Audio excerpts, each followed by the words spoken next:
Hello et bienvenue dans État d'âme, un podcast où l'on parle d'entrepreneuriat comme on le vit vraiment, avec authenticité, conscience et alignement.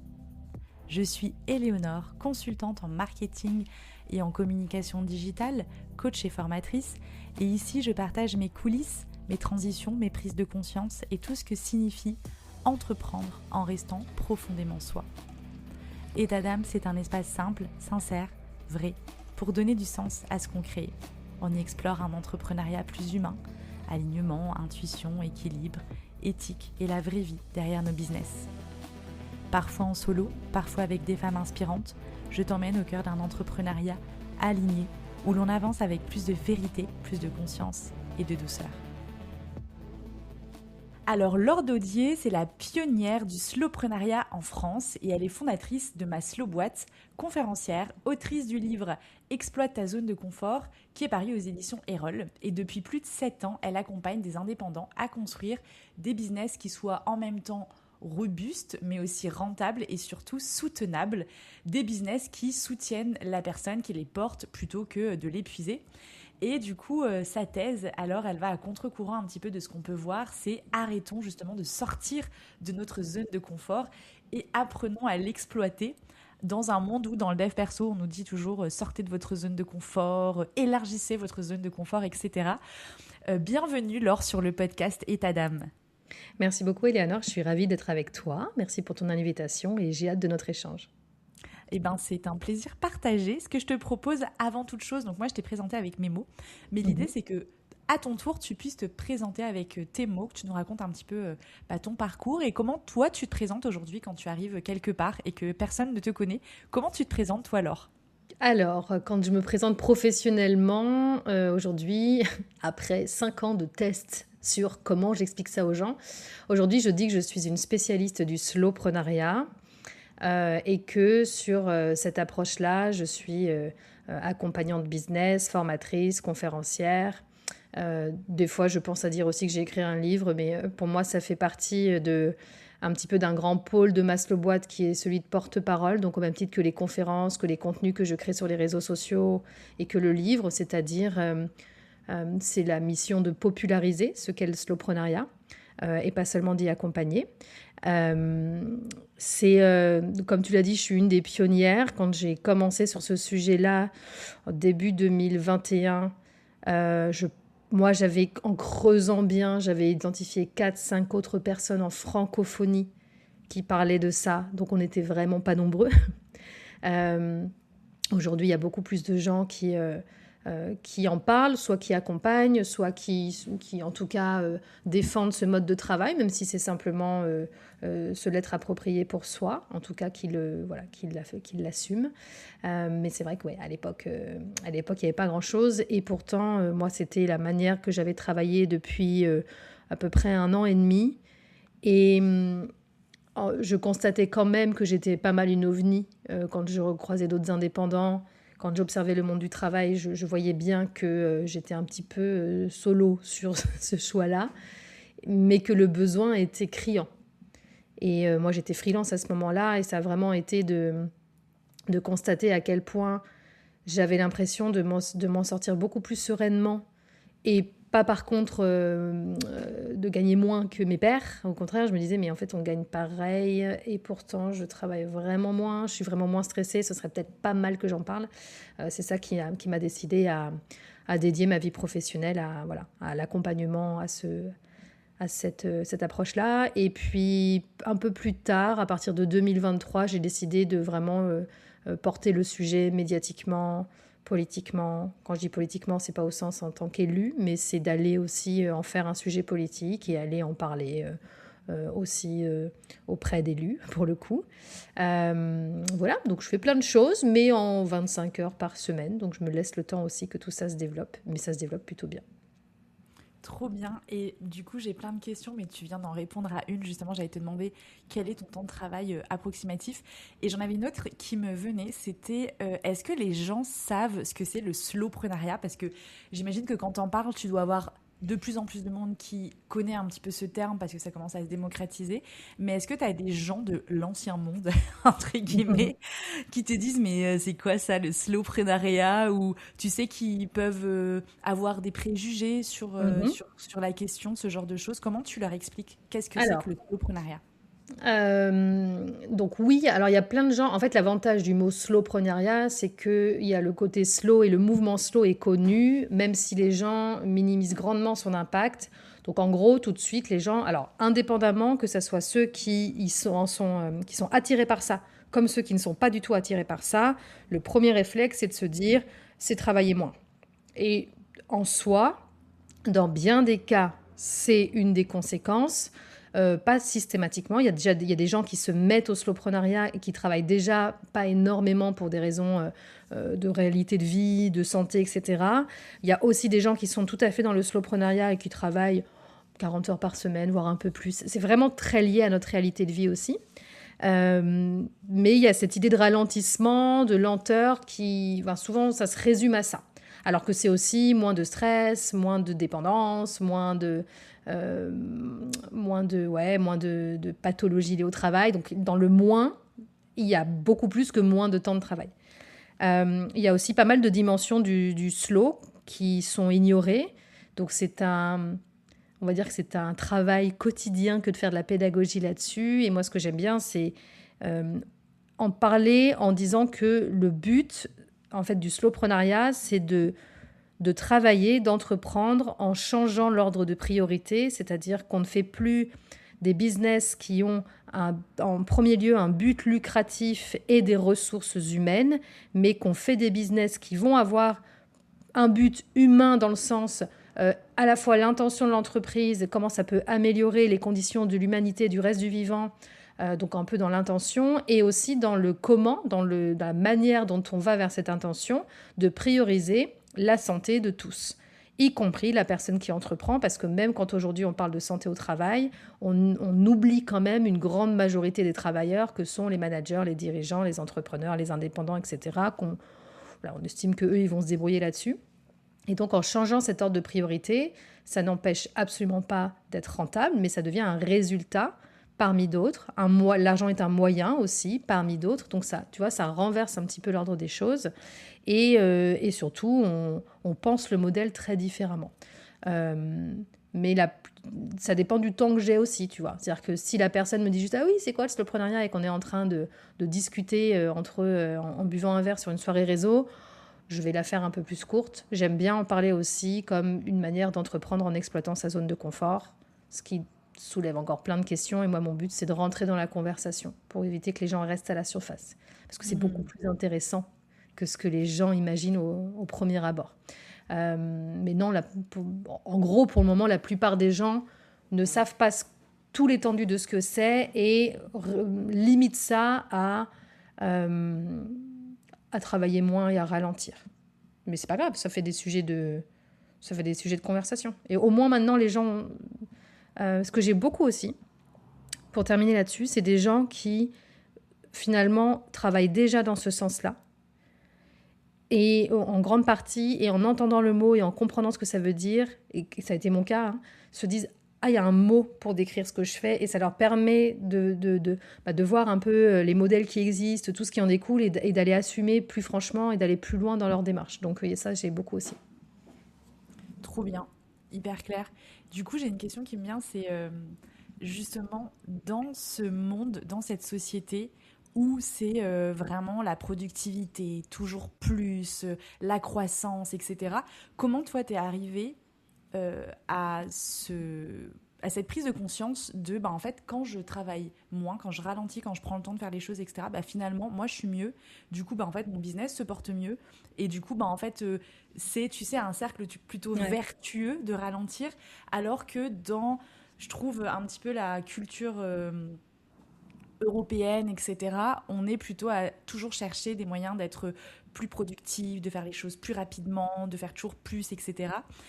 Comment toi t'en es arrivé à te rendre compte de ça? Est-ce que c'est quelque chose que tu as toujours eu en toi? Enfin, tu vois, j'imagine, il peut y avoir des gens qui ont cette tendance à vivre plus sereinement, à Mhm. ralentir, à ne pas être tout le temps pressé, stressé, toujours plus vite, etc. Ou est-ce que c'est un événement de vie qui est arrivé et qui t'a fait prendre conscience de tout ça? Comment c'est arrivé dans ta vie? Est-ce que ça a toujours été là ou est-ce que c'est quelque chose qui est arrivé plus tard, tu vois? Je pense qu'il y a un peu des deux.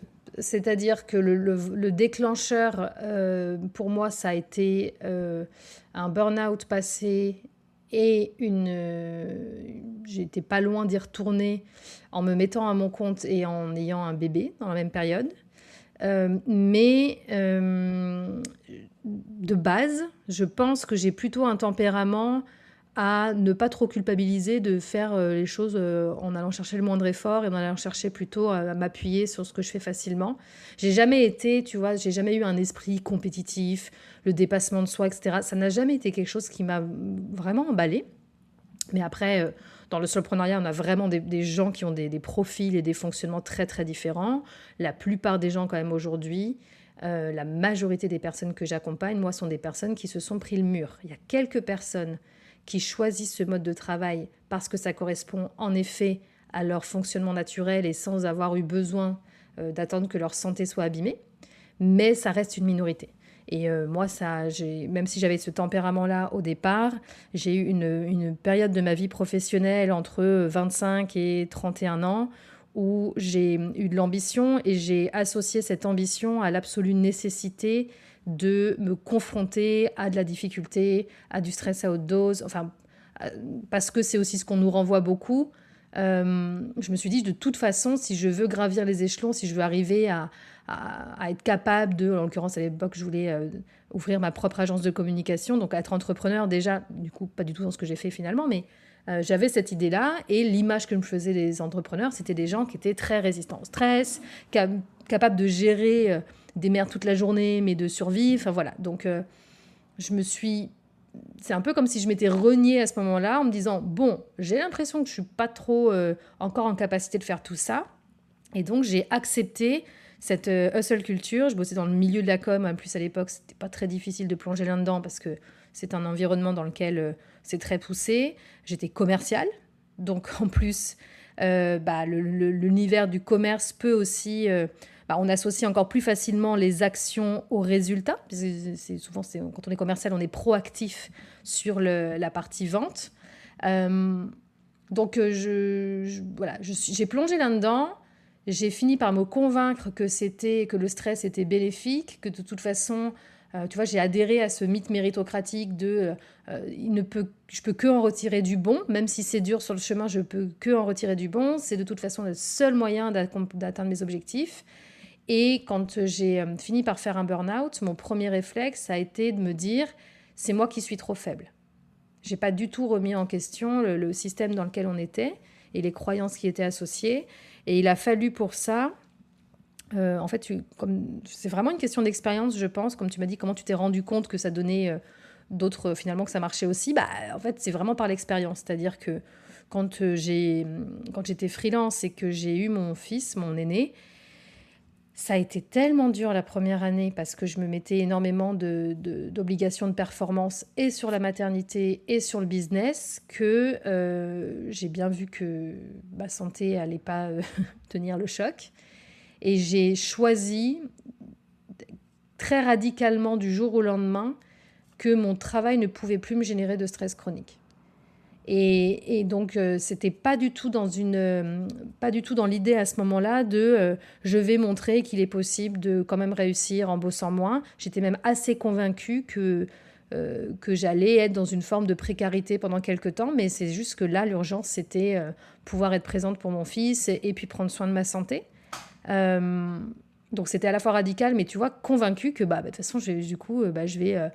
le temps que j'ai encore un peu de chômage, je vais en profiter. Et puis voilà, je verrai après, mais là, j'avais besoin de me reposer. Et en expérimentant ça, en prenant une à une toutes les sources de stress dans mon boulot, en les transformant et en réduisant mon temps de travail, en rendant les choses plus faciles, j'ai constaté qu'en fait, non seulement ça me faisait du bien, mais que mon business a décollé à partir de là. Donc ça a été une prise de conscience par l'expérience. ce qui a été très déstabilisant au début parce que ça venait contredire absolument tout ce que j'avais toujours cru et entendu. Donc, au départ, c'est pareil, hein, je me disais, bah, j'ai juste du bol. J'ai juste du bol et c'est le fait d'aller... En fait, j'ai un peu lancé ma slow boîte pour me sentir moins seule et pour voir si ça marchait aussi chez d'autres gens. Et bah, la réponse, c'est oui. Donc, c'est vraiment l'expérience. Et encore aujourd'hui, je pense que c'est pour ça qu'il y a surtout des gens qui se sont pris le mur qui viennent, parce que quelque part, ils ont eu l'expérience que bah, la façon de faire habituelle, en fait, pour eux, c'est pas possible. Donc, ils sont plus prêts à essayer autre chose. Mais encore aujourd'hui, je constate que les gens, même s'ils ont très envie que ça marche, ont du mal à y croire tant qu'ils ne l'ont pas vécu.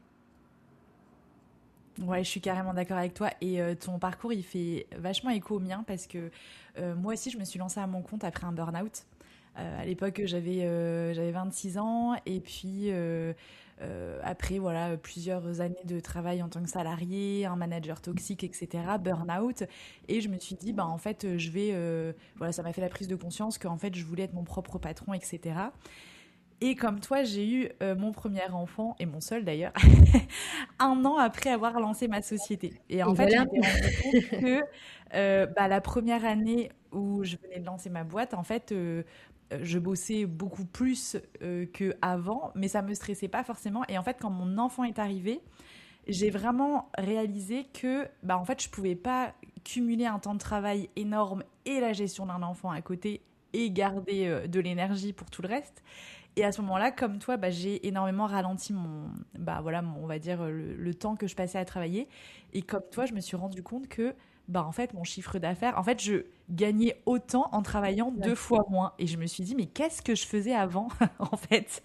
c'est ça. Je faisais quoi de tout ce temps que je ne prends plus bah, voilà, pour travailler maintenant et que je passe avec mon enfant, etc. Mais tu vois, j'ai quand même des moments où je vais avoir tendance à repartir, tu vois, quand je vais avoir Mhm. plein de projets d'un coup, plein de, tu vois, de nouveaux projets, de nouvelles missions, de nouveaux clients, etc. Bah, j'ai cette euphorie je suis trop contente de travailler sur ces projets, etc. Et je peux retomber dans ces cycles où je travaille trop, entre guillemets, et où je Mhm. me stresse, tu vois, à tenir des deadlines, etc. Comment toi, tu fais ou alors peut-être que tu vas me dire que comme moi, tu retombes de temps en temps dans tes mauvais travers, mais comment tu fais pour réussir en fait à dire non parfois à certaines choses, parce que j'imagine que c'est une des clés pour justement Ouais. bah, garder du temps pour toi, etc. Bah, en fait, c'est qu'il faut réussir à dire non à certaines choses. Comment tu fais toi pour un petit peu tes guides internes, on va dire, pour réussir à garder cette sérénité et ce slowprenariat, cette slow life aussi, j'imagine, parce que ça doit aller avec. Comment tu fais concrètement pour pas retomber dans tes mauvais travers, entre guillemets? Alors, j'ai 2 outils principaux pour ça. En effet, d'avoir un cadre qui soit très clair, c'est-à-dire que j'ai conscience de mes limites et je distingue 2 types de limites. Ce que j'appelle les limites orange. Pourquoi? C'est juste comme ça pop dans ma tête, hein, je y a pas de ça vient pas d'un modèle spécifique. Pour moi, tu sais, genre le feu orange, le feu clignotant, tu vois? C'est ça, quand, dans un cadre idéal, tu dépasses pas cette limite, mais si de temps en temps tu as besoin de négocier de souplesse ou des choses comme ça, si c'est de temps en temps, c'est pas grave. Et les limites rouges, c'est si je sais que si je dépasse cette limite, systématiquement, ça va me coûter. Donc par exemple, moi, en limite orange, je ne travaille pas les soirs et les week-ends. Mais il peut arriver sur des périodes de lancement où là, mes enfants sont un peu plus grands maintenant, donc des fois, je sais que je vais avoir une semaine chargée. Soit ils sont pas là le week-end, ou ils sont occupés. Et puis j'ai 2, 3 petites bricoles où je me dis, bah tiens là, je prends 30 minutes, je fais mes comptes rendus de rendez-vous, ce truc comme ça, ce qui sont pas des choses très compliquées. Et je sais que ça va me soulager pour après. Tu vois, je me laisse cette liberté-là parce que c'est très ponctuel. Euh, mais par contre, alors c'est pas au détriment de ma vie, de mes loisirs et de mon temps avec mes enfants. C'est plus, bon, tiens, je peux donc, tu vois, je me contrains pas, je suis pas, voilà, je me contrains pas de manière psychorigide là-dessus. Et après, par contre, en limite rouge, je sais que si je dépasse allez, je dépasse rarement les 25 heures de travail aujourd'hui par semaine, mais parce que j'ai aussi justement des enfants. Donc en gros, mon temps de travail est pas mal lié au temps où mes enfants sont là ou pas. Mais quand il m'arrive d'aller au-delà de 30 heures, physiquement, je suis dans un état de fatigue. même 7 ans après mon burn-out, j'ai toujours des séquelles de ça, même si ça va de mieux en mieux. Et donc ça, je sais que je ne peux pas, je peux pas quoi. Si je la dépasse, ça va inévitablement me coûter. Et il va y avoir des conséquences sur ma santé. Donc, ça, c'est très clair pour moi. J'ai aussi des limites à ce niveau-là avec le type de personne avec qui je peux travailler, les conditions. Donc, ça, c'est mon premier outil, d'avoir un cadre qui est très clair. Et après, mon deuxième outil, c'est une énorme succession d'essais-erreurs. C'est-à-dire que je ne cherche pas, je ne me mets pas l'injonction de faire de la performance du slowpreneuriat. Je connais l'idéal qu'il y a derrière. Je fais au mieux en tout temps pour être au maximum dans les clous. Je ne veux pas être la cordonnière mal chaussée. Par contre, si jamais il y a des moments où je me rends compte, souvent après coup, de là j'ai mis un petit peu trop de trucs dans mon planning, ou là j'ai accepté ça, c'était pas vraiment idéal, j'arrête de me flageller en fait. Et quand je peux, je décale des choses, c'est-à-dire que soit j'arrive à ajuster sur le moment, soit j'arrive pas, et je vois comment je peux m'amener l'équilibre autrement, et surtout je me demande, comment je fais pour que ça se reproduise pas. Mais je crois que c'est très normal, même quand on est hyper convaincu des bienfaits de cette approche-là. Il ne faut pas oublier qu'on est dans un environnement qui vraiment fonctionne à l'inverse et que ça nous influence toujours. Et donc, ça m'arrive encore, notamment par exemple quand il y a des périodes où j'ai une baisse de chiffre d'affaires, où les ventes se font un peu moins facilement, j'ai toujours des pensées réflexes de il faut que je trouve la bonne stratégie, la bonne idée. Aujourd'hui, j'arrive plus à leur dire calme-toi, c'est pas que lié à ça, prends le temps, va marcher, réfléchis, etc. C'est-à-dire que maintenant, j'ai aussi d'autres réflexes qui viennent contrebalancer, mais ils sont toujours là quand même, parce que c'est aussi le reflet de ce qu'on entend et que oui, bien sûr que ça a un impact sur nous. Donc voilà, un cadre bien posé et ne pas chercher la perfection, mais par contre, voilà, essai-erreur, et puis petit à petit, ça chemine. Ouais, c'est des analyses de ce que tu peux mettre en place et de tirer des apprentissages Ouais. de ce que tu peux vivre. Et comme tu dis, ne pas culpabiliser ou ne pas se flageller parce que Oui, ça, c'est ce qui crée c'est ça. le... Et peut-être aussi avoir conscience que c'est pas un état permanent linéaire que je cherche. Mm. Euh, Il y a des mouvements, donc oui, il va y avoir des périodes où on a un peu plus de travail, où c'est un peu plus dense, ce qui n'empêche pas, moi j'essaie toujours de me garder quand même des marges de manœuvre, mais il peut y avoir des périodes où c'est un peu plus dense. Dans l'idéal, quand on sait jusqu'à quand ça dure, ça aide aussi. Si c'est plus là c'est dense et puis ça va continuer comme ça, c'est plus problématique. Et puis il y a des périodes où c'est plus souple, et ça c'est la vie en fait. Donc quand il y a des périodes où c'est plus facile, je sais que j'en profite. C'est-à-dire ce que j'arrive à faire aujourd'hui et qui est peut-être encore compliqué pour certaines personnes, c'est que quand j'ai des semaines où j'ai pas grand-chose à faire, je vais pas remplir. Mm. Ça, Si c'est j'ai trop plus dur. d'espace, voilà. En fait, aujourd'hui, je sais que comme il va y avoir certainement plus tard des moments où j'aurai moins d'espace, la meilleure chose que je puisse faire, alors déjà, il y a, parce que je me suis détachée de cette obligation d'être toujours en train de produire, donc bien sûr que ça aide, mais même quand on est encore sous cette injonction-là, et si on veut donner une utilité au fait de ne pas remplir l'espace, ça peut être ça, de se dire, en fait, là, il y a de l'espace, mais la semaine prochaine, la semaine d'après, il y en aura peut-être moins. Donc, pour être mieux préparé à encaisser une charge de travail et une intensité qui est plus élevée, se reposer, penser à autre chose. Contrairement à la croyance commune, ça ne va pas nous ramollir parce qu'on n'est pas en train de passer du tout à rien. Mais c'est aussi se préserver et garder de l'énergie, puis en profiter pour faire d'autres choses, etc. On est toujours en train de courir après du temps pour faire des choses qui nous font plaisir. Moi, maintenant, quand j'en ai, je le fais, quoi. Et ça change vraiment pas grand-chose, mais par contre, c'est ce qui me permet, quand il y a des périodes plus intenses, j'arrive pas déjà fatiguée.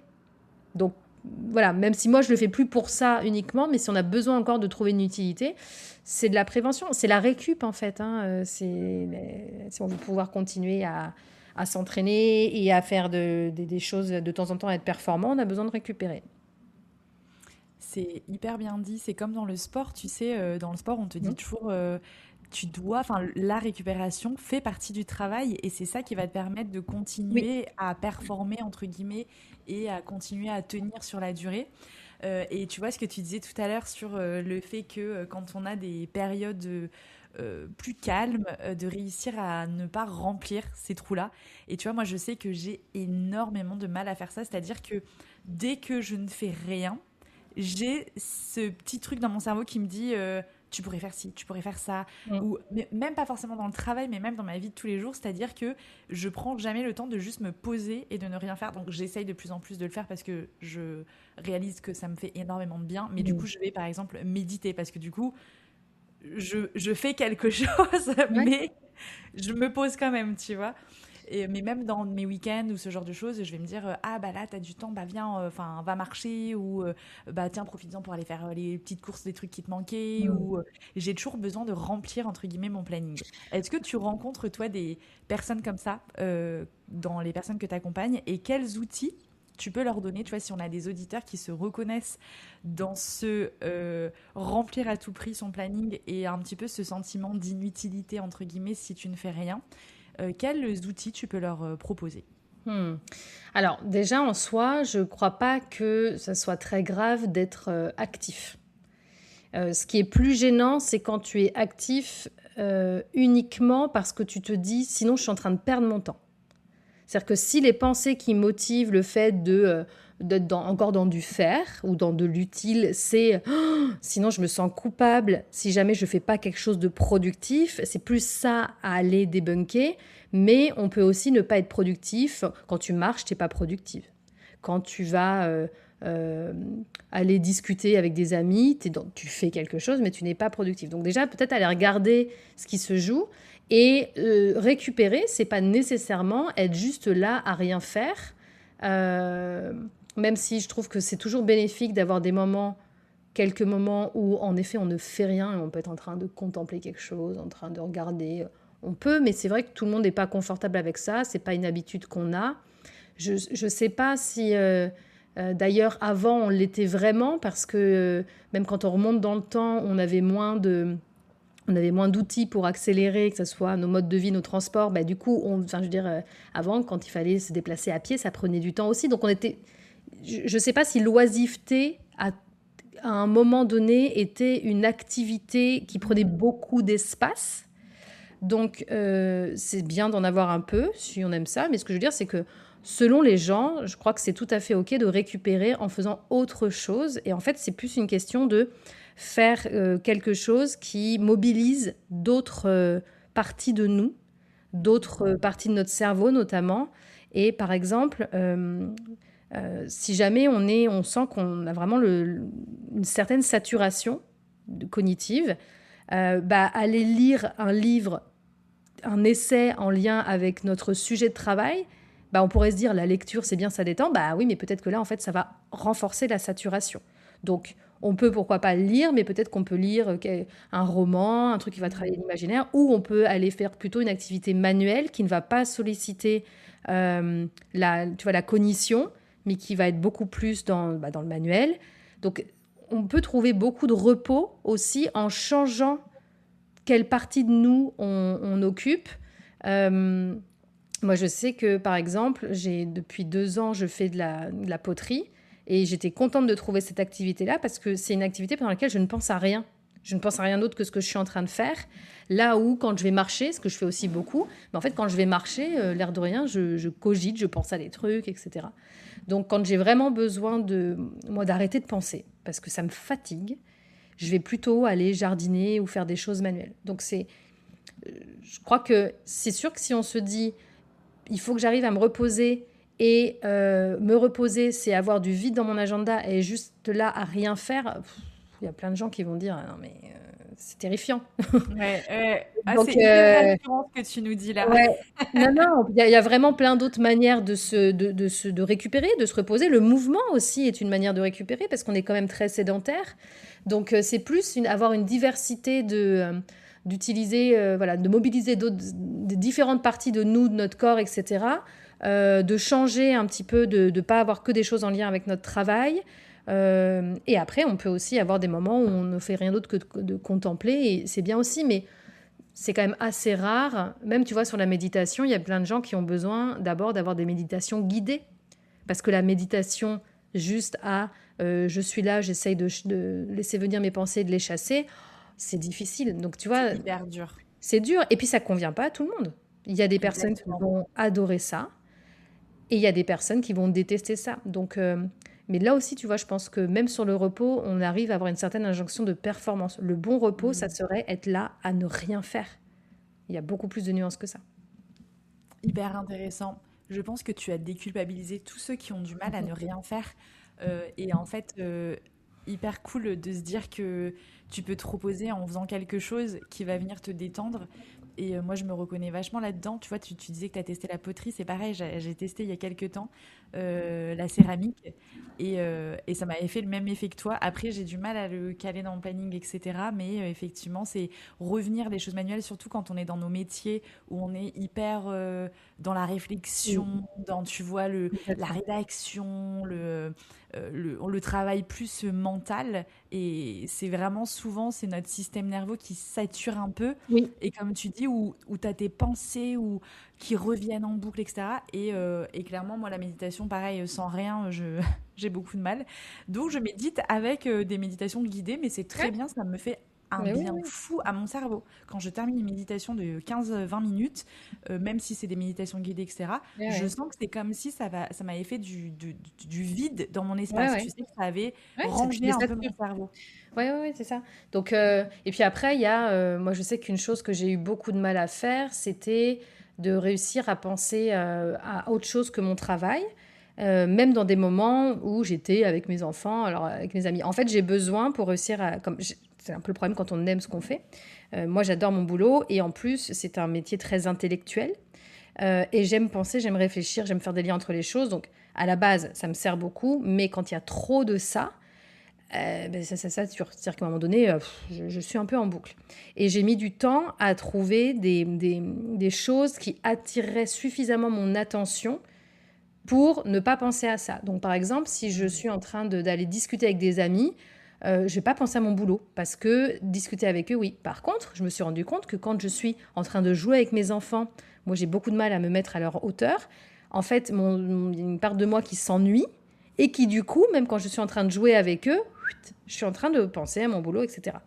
Et je suis très friande, moi, de trouver des fois des sujets d'intérêt, même si c'est passager, qui vont, que ça soit pour des loisirs, ou là par exemple en ce moment, je suis à fond sur la série Eaten Rivalry, où j'ai lu les bouquins, je suis à fond, voilà, j'ai un petit peu le côté fangirl de ma jeunesse qui ressort. Et en fait, j'adore parce que ça me fait penser à autre chose, j'ai un autre sujet de préoccupation, et du coup j'arrive à avoir des journées où je me dis, vivement que j'ai terminé mon boulot, parce que je vais pouvoir aller regarder ça, etc. Et c'est une forme de repos parce que, alors, c'est pareil, si ça tombe dans un autre excès, c'est pas forcément bon, mais au moins, j'ai plusieurs sujets sur lesquels focaliser mes pensées et ça me permet, bah, en fait, d'avoir des temps où je pense pas du tout au boulot et quand j'y reviens, j'ai une autre clarté parce que je crois que c'est ça aussi quand on est tout le temps en boucle sur le même sujet, c'est que on voit, il y a plus d'angles morts, on voit plus les issues. Donc moi, j'ai besoin régulièrement de sujets comme ça qui sont certes toujours dans le mental, mais qui, voilà, c'est autre chose que purement ma stratégie, mon business et le client, etc. Et donc d'avoir des pauses de ça. Mais ouais, c'est un super outil ça pour tous nos entrepreneurs passionnés par ce qu'ils font. Trouvez-vous une série. Moi, j'avais fait comme toi, Ouais. je m'étais lancée dans la série Bridgerton. En plus, je Ouais. l'avais jamais regardée, donc j'avais toutes les saisons à regarder.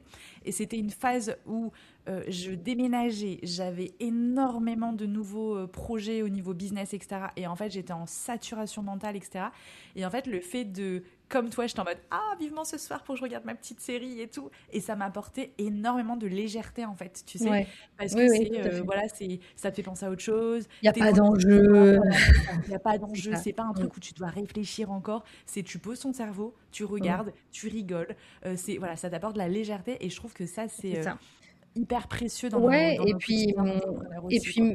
même si on peut pas être que sur, tu vois, les séries, c'est très bien pour déconnecter et en même temps, tu te dis: «Ah, c'est encore un truc sur un écran». Ouais, mais des fois, c'est une étape nécessaire. Comme tu dis, ça apporte de la légèreté et donc avant de passer à et après je suis capable d'aller prendre l'air, marcher, prendre du mouvement et des choses qui sont aussi très bénéfiques pour notre santé, mais parfois le gap entre je suis devant mon ordi toute la journée, toujours dans la réflexion et je fais une pause pour aller marcher, faire du sport. En fait, le gap, des fois, il est trop grand. Et on n'arrive pas à justement, tu vois, vraiment couper au moins, tu vois, la petite voix dans notre tête qui nous fait penser au boulot. Et d'avoir comme ça des occupations qui vont nous permettre de faire la transition, tu vois, un peu comme un sas de décompression. Bah, en fait, ça y est, on pense à autre chose. Et après, on est peut-être plus disponible pour faire aussi d'autres activités qui vont nous permettre aussi d'être pas devant un écran, etc. Donc, encore une fois, si on cherche tout de suite l'idéal et la perfection, je pense que ça met beaucoup la pression aux gens et c'est bloquant. Donc, c'est bien d'avoir des choses intermédiaires. Plus simples à mettre en place, mais qui vont quand même t'apporter de la légèreté. Et comme tu dis, qui Exactement. vont peut-être t'amener au prochain step Oui, et puis tu peux faire les deux. Tu peux regarder, tu peux aller tu marcher peux faire et les deux, regarder ta série tout après à ou fait. l'inverse. Et les Tu deux peux font aller beaucoup marcher de en écoutant un bien. podcast sur ta série, par exemple. Exactement. Ah, Comme ça, tu voilà. allies le mouvement Tout à fait, et la mais légèreté. c'est ça, Mais on c'est fait vrai au que, mieux. ouais, et comme tu dis, un podcast sur ta série et pas un podcast business. Oui, Parce que si voilà. tu vas marcher en écoutant un Ah, podcast mais business, voilà, tu restes dans ton c'est petit ça. cerveau qui continue de réfléchir à enfin, stratégie, blablabla, offre, positionnement. Ouais. Et puis ça dépend des fois. C'est-à-dire qu'il y a des périodes, moi ça m'arrive d'aller marcher en écoutant un podcast business parce que c'est une période où justement j'ai pas trop de saturation, où j'ai suffisamment de moments de récupération où tu vois je me sens pas du tout en surcharge et j'ai un épisode que je trouve intéressant. Je sais que moi je vais aller marcher assez souvent. Bah, tiens, je me dis tiens là je vais m'écouter ça. C'est-à-dire que c'est pas des interdictions. Encore une fois, c'est aussi être à l'écoute de ses besoins, d'avoir des outils pour, bah, là, mon besoin, c'est ça, je fais ça. Et puis, il y a des périodes où aussi où tout va bien et où on a tout, enfin, tu vois, faut pas être psychorigide non plus là-dessus. C'est vraiment au fil de l'eau, mais il faut savoir bien s'écouter et avoir les outils pour se respecter. Mm. Et c'est ce que j'allais dire du coup en autre conseil pour nos entrepreneurs et les personnes qui nous écoutent, c'est de se dire, faut pas être trop psychorigide et se dire, moi je me suis lancé pour ralentir, etc. Donc je fais pas ci, je fais pas ça, blablabla. Comme tu dis, rester souple et flexible en fonction de notre énergie du moment, nos envies du moment, notre charge du travail du moment et enfin voilà, que c'est ok comme tu dis, parfois de travailler le soir ou le week-end parce que tu en as envie tout simplement mais pas parce que tu te sens obligé et surtout Mm. pas contre ton gré, entre guillemets, quoi. Mais en fait, je pense que ça, c'est une erreur mais qui, encore une fois, on est très, très, très empreint de ce culte de la performance. Donc, dans tout ce qu'on fait, on a l'impression qu'on doit le faire parfaitement ou pas du tout. Et ça, c'est très présent dans notre société. Et du coup, c'est vrai que puis il y a tout ce phénomène de comparaison. Moi, je sais que parfois, j'ai des clientes qui sont en chemin, qui arrivent à mettre des petites choses en place, mais il y a encore beaucoup de chemin. Et des fois, qui me disent, mais toi, tu y arrives. Mais moi, ça fait 6 ans, en fait, que j'ai pris ce virage-là. Donc, même plus que ça, 2019, ouais, 7 ans. Ça fait 7 ans que j'ai pris ce virage-là, que c'est en plus un chemin continu. Donc, année après année, je vais toujours plus loin dedans. Et autant je vais partager mon expérience pour inspirer, pour expliquer comment je fais, et puis des fois aussi sur les différentes étapes. Mais on est tellement habitué à se comparer que bah, c'est normal en fait quand ça fait 1 an que tu te mets à ça. En fait, et même moi encore, j'en ai des fois des petits ajustements. Mais ouais, je crois que l'idée, c'est pas de se dire, on peut avoir un idéal en ligne de mire, en se disant, bah voilà, moi, mon idéal, ce serait de travailler tant d'heures par semaine, de gagner tant, de me sentir comme ça, etc. Maintenant, le chemin, on en décide une partie. Il y a aussi toute une partie qu'on ne décide pas, c'est les aléas de la vie. L'important, c'est de faire le mieux possible dans ses capacités du moment. Il faut pas, je crois, banaliser l'impact des croyances, de notre éducation, de nos habitudes, des réflexes, etc. Surtout quand on est en période de stress. Hein. Quand on est stressé, le cerveau, il va au plus facile. Et pour lui, le plus facile, c'est ce qu'on a le plus l'habitude de faire. Donc si nos habitudes, elles sont pourries, Ouais. paradoxalement, bah, en fait, le rôle de notre stress, c'est de nous... Voilà, la solution la plus rapide, c'est celle qu'on maîtrise déjà, quelque part. Donc c'est normal, en fait, que ça prenne du temps. Et si on veut aller trop vite, pour moi, c'est là, tu vois, à vouloir faire de la performance, c'est là qu'on lâche, mais comme dans tout changement de façon de faire. Et c'est OK d'être slow dans l'adaptation du slow. C'est normal que ça prenne du temps. C'est très à contre-courant. Ouais, clairement, être bienveillant avec soi, s'écouter, etc. Et du coup, je pense aussi à ce qu'on se disait tout à l'heure, de réussir à justement rester dans sa zone de confort. Donc ça va clairement à contre-courant de tout ce qu'on peut entendre autour du développement personnel, du développement de soi, de se challenger, d'aller au-delà de sa zone de confort, etc. Déjà, de un, comment ça t'est venu, cette idée de, bah en fait, non, ne sortez pas de votre zone de confort et restez-y, vous y êtes très bien. Comment, voilà, ça a cheminé pour toi et comment ça t'est venu? Et deuxième question, c'est, ça veut dire quoi pour toi concrètement, rester dans sa zone de confort? Comment est-ce qu'on identifie cette zone de confort et comment est-ce qu'on fait pour capitaliser là-dessus? Alors, comment ça m'est venu? Ça m'est venu, je crois que c'était en 2022 ou 2023, je ne sais plus exactement. Euh, En fait, moi, en travaillant sur le sujet du slowpreneuriat, j'étudie beaucoup les croyances dominantes et les injonctions communes qui vont nous amener au surtravail, à l'épuisement. Et je pense qu'assez vite, j'ai remarqué que le fameux pour réussir, il faut sortir de sa zone de confort, il était quand même très, très, très, très, très présent. Dans l'idée, non pas on sort souvent de sa zone de confort, mais c'est nécessaire et c'est même utile, indispensable pour accomplir certaines choses. Donc au départ, c'est parti vraiment d'un ras-le-bol d'entendre cette injonction, parce que de mon côté, avant même d'avoir creusé le sujet, je disais, mais moi, c'est quand même l'air de rien, je n'ai jamais autant accompli de choses que depuis que je vais vers le moindre effort et vers ce qui est le plus facile pour moi et que je prends soin de ma santé. J'avais pas du tout l'impression d'être dans le dépassement de moi-même. Au contraire, j'avais l'impression que plus je respectais mes limites et plus je réussissais. Et donc à ce moment-là, pour moi, la zone de confort, c'était surtout ça, c'est-à-dire ce qui est confortable pour nous, plutôt facile, ce qui est une partie de ça. Hein. Et je me suis mise, je crois que je me suis interrogée au sujet, je me suis demandé, mais ça veut dire quoi en fait? Ça vient d'où? J'aime bien creuser un petit peu les injonctions et d'où elles viennent. Et en faisant quelques recherches, je me suis rendu compte que c'était une expression qui est apparue au tout début des années 90 dans un livre d'une psychologue du travail américaine, Judith Bardwick, qui a écrit un livre qui s'appelle Danger dans la zone de confort, et qui expliquait, il y avait une grosse baisse de productivité dans les entreprises américaines à ce moment-là, et elle expliquait que si les gens n'étaient plus productifs, mais qui continuaient à demander des récompenses, c'est parce qu'ils n'étaient pas assez stressés. On ne leur mettait pas assez la pression. Et donc, il y avait un peu ce phénomène de, de toute façon, puisqu'ils peuvent être payés en faisant pas grand-chose, finalement, en étant très confortables, cette absence de pression et c'est le fait qu'ils aient des récompenses sans avoir besoin d'abord de fournir un certain effort et quelque chose d'un peu difficile, c'est ça qui les tirait vers le bas.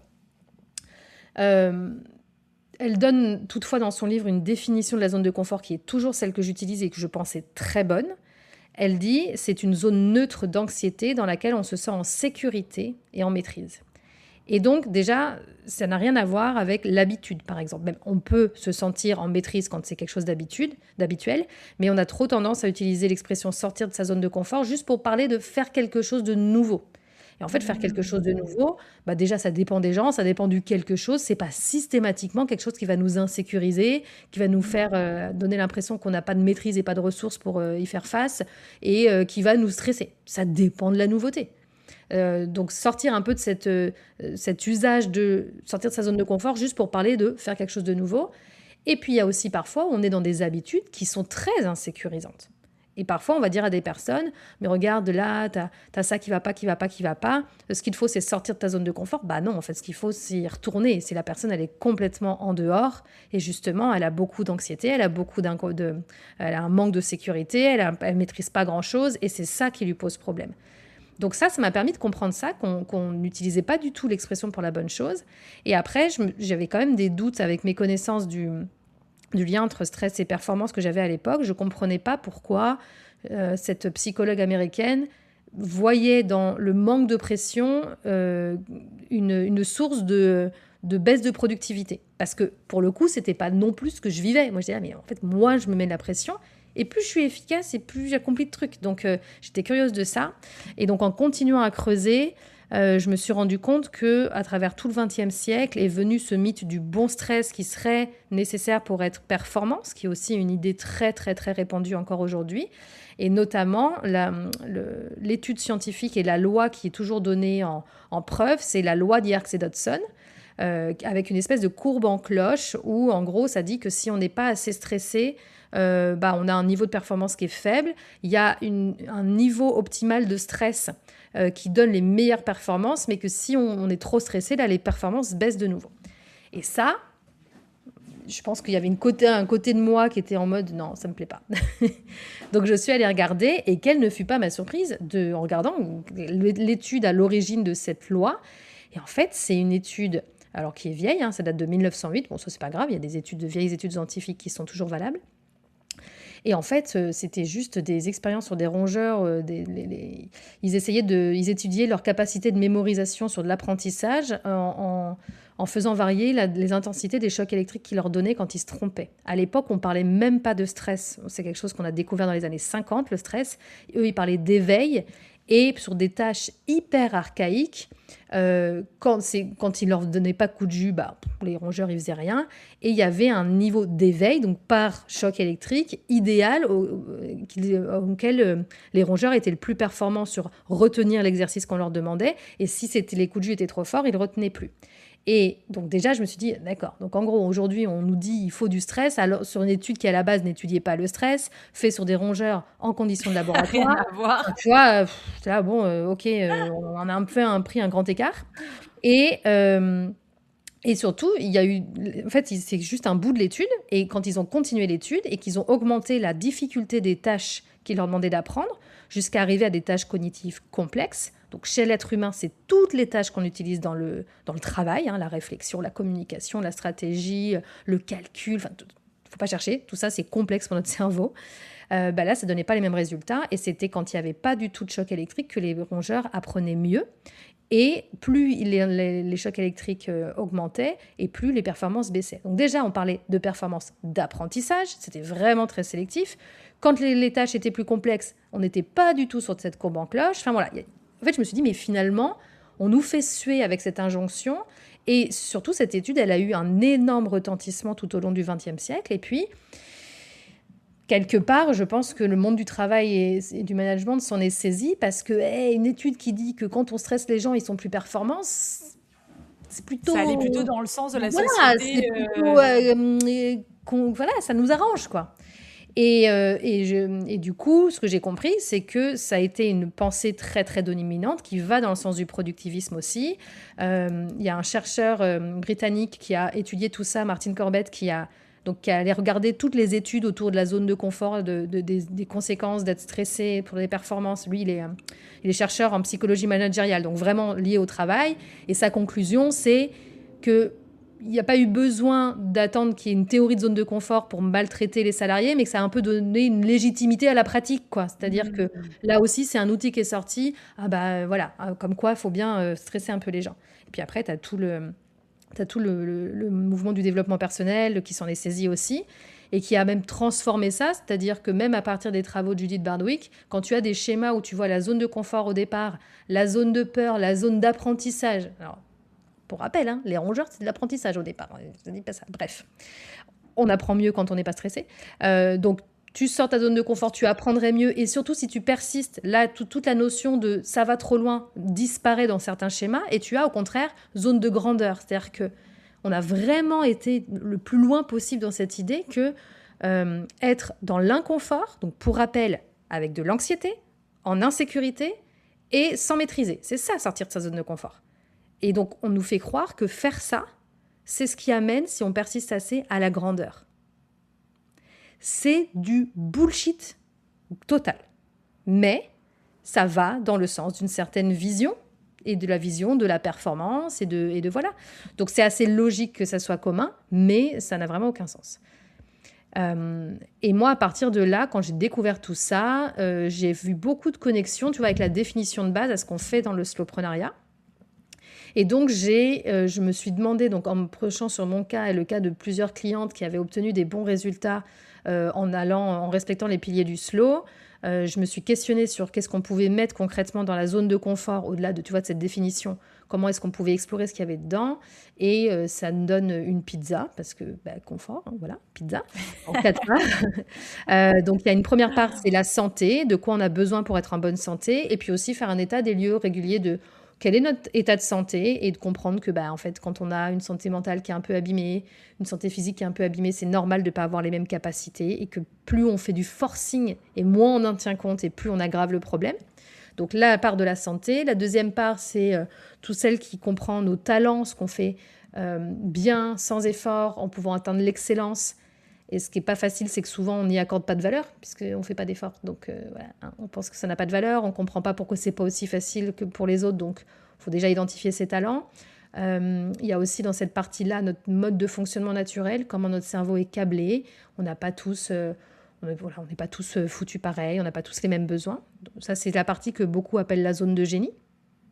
Donc, quand on parle de zone de génie, c'est ça. Et donc, capitaliser là-dessus, que ce soit pour nos offres, notre manière de communiquer, de vendre, dans la résolution de problèmes, se demander en priorité comment est-ce que ce que je fais particulièrement facilement peut servir à ça et quelles sont les méthodes qui sont les plus en phase avec mon mode de fonctionnement naturel. La troisième partie, la troisième part de pizza, c'est celle de la sécurité. De quoi j'ai besoin pour me sentir en sécurité, que ce soit sécurité financière, que ce soit en termes de... En fait, se sentir en sécurité, c'est sentir qu'on a des ressources. Donc, la confiance en soi, ça peut être une source de sécurité. L'entourage, la capacité à générer des idées, l'espace, la clarté mentale, tout ça, ce sont des ressources de sécurité. Et donc, quand tu es en flux tendu, mais tu les as pas. Et puis la dernière part de pizza, c'est celle de la fluidité. Et là, ça parle autant de est-ce que je travaille avec les bonnes personnes, avec qui ça match, est-ce que je travaille avec les bonnes méthodes de travail pour moi qui correspondent à mon mode de fonctionnement. Et de manière générale, ça parle aussi de tout ce qui est charge de travail. Est-ce qu'on a de la marge? Est-ce qu'on a du temps pour, les imprévus, mais aussi si un jour on a une énergie un peu plus basse et qu'on n'est pas productif et qu'on n'est pas efficace, est-ce que ça flingue notre semaine ou pas? C'est aussi être très connecté avec la réalité fluctuante de notre condition humaine et avoir des marges de manœuvre pour ça. Donc en se demandant en gros quels sont les besoins, qu'est-ce que j'ai dans les différentes parties, quels sont mes besoins par rapport à tout ça, ça permet d'avoir une cartographie d'énormément de ressources à partir desquelles on peut construire notre business, nos façons de faire les différentes choses. Et donc, ça nous permet de faire du très bon travail tout en étant en économie d'énergie. Et Trop bien. voilà. Et je précise que oui, des fois, et plein de fois justement, on sort de notre zone de confort malgré nous. Beaucoup, tous les jours. Donc on a besoin d'équilibrer d'une part. Et pour répondre à la question que tout le monde se pose, oui, moi aussi, parfois, je décide volontairement de sortir de ma zone de confort. Très rarement, ceci dit, mais ça m'arrive, soit parce que je ne trouve pas de solution autre, soit parce que je sais que l'objectif derrière, pour moi, il est assez important et ça ne m'empêche pas de poser mes conditions et de quand même me demander comment je peux limiter les dégâts. Le fait d'avoir conscience que sortir de sa zone de confort, ça fait des dégâts, ça me permet de me dire, tiens, ok, comment je peux me ramener de la sécurité? Comment est-ce que je peux me laisser de l'espace? En fait, je vais quand même utiliser ma zone de confort pour réduire l'inconfort lié à la sortie de ma zone de confort. Ouais, je vois. Mais t'es ok de sortir de ta zone de confort de temps en temps, Malgré moi, j'en sors comme tout le monde, régulièrement. Mais du coup, ça me permet de... Tu vois, je me reconnecte aussi à la définition pour me dire, hé, là, je suis pas dedans. Donc, il y a la conscience. Mais après, volontairement, c'est quand même assez rare. Les projets... Là, je l'ai fait quand j'ai fait mon TEDx en fin d'année dernière. J'ai beaucoup hésité à le faire à cause de ça, parce que je savais que... Alors, c'est pas la conférence, ça, je suis très à l'aise avec. Mais le format par cœur, beaucoup d'enjeux, filmé, diffusé, très bien référencé... Voilà. Beaucoup de choses qui, pour le coup, correspondent pas. Le par cœur, c'est pas du tout mon mode de fonctionnement. Enfin, voilà. Mais je l'ai fait, j'ai posé mes conditions. C'est-à-dire que j'ai dit oui parce que déjà, l'objectif me plaisait. C'était une bonne opportunité de diffuser mon message. Parce que c'est une très bonne carte de visite quand on est conférencière. Et parce que je l'ai su suffisamment à l'avance pour pouvoir me préparer et organiser mon agenda pour que la quinzaine avant, j'ai quasiment que du vide. Donc, comme ces conditions-là étaient réunies, j'ai dit oui. Malgré tout, je ne referai jamais parce que la dose de stress que ça m'a généré sur la quinzaine d'avant, c'est tout ce que je fuis. Voilà, donc je suis pas en train de me dire ouais mais ça valait le coup. Je suis contente du résultat et heureusement parce que je pense que j'aurais pas été contente du résultat, je l'aurais regretté. Donc voilà. Mais j'ai fait le choix en conscience. Mais c'est assez rare aujourd'hui que je fasse ça. Mais trop intéressant parce que là, tu viens de débunker une croyance que moi j'avais et que je pense que beaucoup de gens ont, parce que tout le monde connaît cette étude avec ce Mhm. truc en cloche que tu expliques, mais moi jamais de la vie, j'aurais pensé que c'était fait sur des rats, sur des actions archaïques. Donc Ouais. moi, j'ai grandi, j'ai évolué dans le monde entrepreneurial en me disant exactement ce que tu disais, Le que bah, en stress fait, est nécessaire, ouais. voilà, pas le gros stress exactement comme tu l'expliquais, mais le petit stress que ça pouvait être bon pour Bah, aller enfin voilà, au-delà, etc. Et nous faire grandir. bah, en Alors qu'en fait, en fait, soi, clairement, enfin quand tu reviens à ce que tu disais juste après de c'est quand on se sent en sécurité et quand on hmm, n'est pas anxieux, quand on n'est pas stressé qu'on apprend le mieux, mais ça paraît tellement logique en fait. Enfin, oui. je veux dire, à quel moment quand tu es stressé, tu apprends mieux? Ben non en fait, parce que tes ressources intérieures, elles sont utilisées justement pour gérer ton stress. Donc en fait, Oui, tu n'as pas toutes tes ressources qui sont complètement. concentrées sur l'objectif d'apprendre quelque chose ou de faire mieux quelque chose. Donc hyper intéressant. Et tu viens vraiment de débunker un truc dans mon cerveau, clairement. Mais c'est surtout qu'en plus, à la base, le stress a une vraie utilité. Le stress ponctuel aigu, il a une vraie utilité. C'est-à-dire que le stress n'est pas bon ou mauvais, c'est un fonctionnement physiologique normal. Et le C'est juste qu'il faut pas stress, trop en avoir. et mais oui, mais en fait, c'est ça. Et en fait, c'est pour ça que je dis, même quand j'explique ça, je dis aux gens, bah, au pire, même si vous ne me croyez pas sur le fait que c'est pas la courbe en cloche qu'il faut suivre. Admettons, je dis pas que les gens sont obligés de me croire, ils ont qu'à aller regarder l'étude, voilà. Mais même s'ils me croient pas et qu'ils croient toujours à cette foutue courbe en cloche et qu'elle est valable pour notre travail aujourd'hui, ce dont il faut se rendre compte, c'est qu'aujourd'hui, tout le monde, il est complètement sur la partie de droite. Bah La ouais, t'es pas majorité dans la des gens, cloche en haut. non. Exactement. En fait, le stress, en gros, là, ce qu'ils mettent dans cette étude, c'est comme si toi, tu te retrouves face à un danger. Tu vois, tu es en train de conduire, il y a une voiture qui pile devant toi. Le Tu stress, vas c'est ce qui va pouvoir, faire que tu vas avoir le réflexe bien sûr, archaïque et automatique de freiner. c'est ça. Et là, en effet, le stress aigu améliore ta performance sur ce réflexe-là. Mais c'est censé arriver une fois tous les Et oui, X temps. C'est pas et censé oui. se répéter tous les jours quotidiennement, en fait. Et Tu vois, c'est c'est ça d'autant le truc. plus problématique. Et aujourd'hui, je pense que les gens connaissent très mal le stress. Il faut savoir qu'une notification sur ton téléphone, pour ton Ça te cerveau, stresse. c'est un stress. Ouais. C'est pas parce que ça te met pas la boule au ventre que c'est pas du stress. Et donc, on a énormément de sources de stress juste par le fait de vivre en 2026. Et donc, Mais on est tellement. quasiment tous en stress chronique. Et ce qu'il faut comprendre aussi, c'est que le stress chronique, bah, fait que le stress normal, il a un peu moins de puissance, etc. Donc, quand bien même on ne croit pas, là où peut-être on peut se raccrocher à, ça serait peut-être pas mal d'exploiter un peu ma zone de confort, c'est que, bah, allez, même si tu crois à cette courbe en cloche, bah, vas-y, fais-le pour remonter sur le haut de la C'est courbe, ça. parce que on n'y est pas, quoi. On est Mais vraiment clairement. collectivement très, très, voilà, le stress chronique est Alors, il très faut présent. absolument qu'on mette ton bouquin entre toutes les mains de tous les gens de cette planète, en fait. Bah, et que des fois, je me dis que peut-être que ça aiderait, mais c'est culturellement, le chemin, il est long. Mais moi, Ouais, ouais, j'aime puis bien chacun expliquer est les à un stade origines de ça, différent ouais. de son chemin, quoi. Voilà. J'aime bien expliquer les origines de cette histoire déjà parce que je trouve ça très, alors, très drôle. Du coup, non, les conséquences sont pas drôles, mais je t'assure que quand j'ai découvert ça, j'ai fait alors. Par contre, ça va devenir un sujet très récurrent chez moi parce que c'est quand même pas possible qu'on continue à se foutre cette injonction alors que c'est basé sur du flan à ce point-là, quoi. Non, mais clairement. Trop, trop, trop intéressant.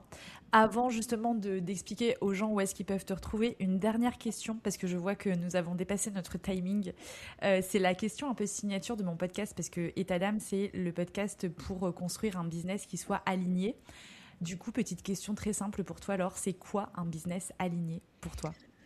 Alors moi, ma compréhension d'un business aligné, c'est un business qui nous permette d'œuvrer là où ça nous fait plaisir, pour des causes qui nous font plaisir, et d'une manière qui soit respectueuse de nos besoins, de notre zone de confort, et qui, voilà, qui nous permette de durer. Trop bien. Et ben vraiment un grand merci pour les recherches que tu as fait parce que tu as quand même un petit côté un peu scientifique Alors d'aller moi, je ne suis pas creuser, tu scientifique, vois. mais j'aime bien creuser. Ouais, ouais, ouais. Et ça, c'est hyper intéressant parce que je trouve que ça apporte des clés supplémentaires que juste dire quelque chose. Bah, moi, je pense que blablabla. Non, là, tu vois, tu te bases quand même sur des choses concrètes, factuelles, etc. Et je trouve que pour les gens qui sont très terre à terre, ça permet vraiment d'aller débunker les choses. Donc j'espère qu'on a débunké plein de fausses croyances à toutes les personnes qui nous ont écoutées. En tout cas, moi, tu m'as fait vraiment une prise de conscience sur la zone de confort parce que j'avais vraiment pas cette image-là. Donc déjà, merci pour ça. Avec plaisir. Si les gens veulent découvrir ton livre, veulent aller découvrir ton travail, où est-ce qu'on peut les renvoyer? On mettra évidemment les liens dans le descriptif de l'épisode. Alors, mon livre Exploite ta zone de confort, il est en librairie. On peut me retrouver sur ma newsletter, dont le lien est en bas de mon site, maslowboîte.com.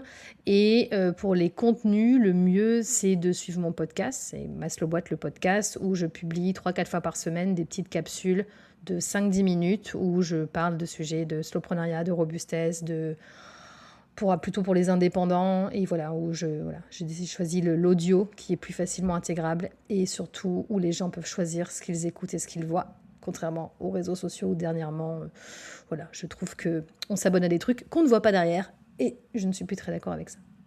Ouais, je suis assez d'accord. Trop cool. Bah écoute, un grand merci pour cet échange, c'était hyper intéressant. Tu m'as appris plein de choses. Donc je te dis à très bientôt. Et puis pour tous nos auditeurs, prenez soin de vous et puis à très vite. Salut! Ciao!